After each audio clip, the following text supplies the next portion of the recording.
മലയാള സാഹിത്യത്തിൽ, ചലച്ചിത്രത്തിൽ ഒക്കെ ഏറെ പരാമർശിക്കപ്പെട്ടുള്ള ആലുവാപ്പുഴ. ത്രേതായുഗത്തിൽ ശ്രീരാമചന്ദ്രൻ ഈ പുഴയോരത്തെത്തി ബലികർമ്മങ്ങൾ നടത്തിയിരുന്നുവെന്നാണ് ഐതിഹ്യം.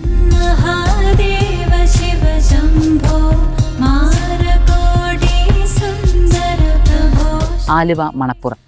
ഇവിടെ ശ്രീകോവിലുകളില്ല. തുറന്നിരിക്കുന്ന ഒരു സ്വയംഭൂ ശിവലിംഗം. നന്നേ വലിപ്പം കുറഞ്ഞ ഒരു ചെറിയ ശിവലിംഗമാണ് എങ്കിലും ഒരുപാട് പേർക്ക് ആത്മീയ അന്വേഷണത്തിന് ഉത്തരങ്ങൾ നൽകിയ മഹാദേവൻ ഇവിടെ സ്വയംഭൂവായി കുടികൊള്ളുന്നു.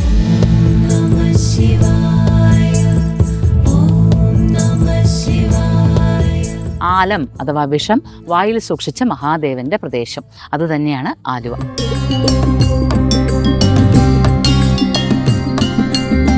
ഈ മണപ്പുറമാകെ ആയിരക്കണക്കിന് ഇടിഞ്ഞിലുകൾ പ്രകാശം ഇങ്ങനെ നിറച്ച് തെളിഞ്ഞു നിൽക്കുന്നു. നമ്മുടെ മുന്നിലുള്ള എന്തും നമുക്ക് ആധ്യാത്മികമായ ഉണർവിന് ഉപയോഗിക്കാൻ പറ്റുന്ന തലത്തിലേക്ക് ഉണരുക എന്നുള്ളതാണ് അദ്വൈത സിദ്ധാന്തത്തിലൂടെ പ്രാപ്തമാകുന്നത്.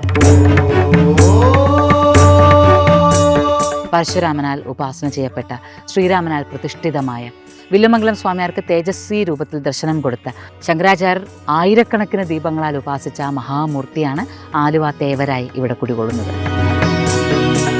Moksha, Journey to the Self.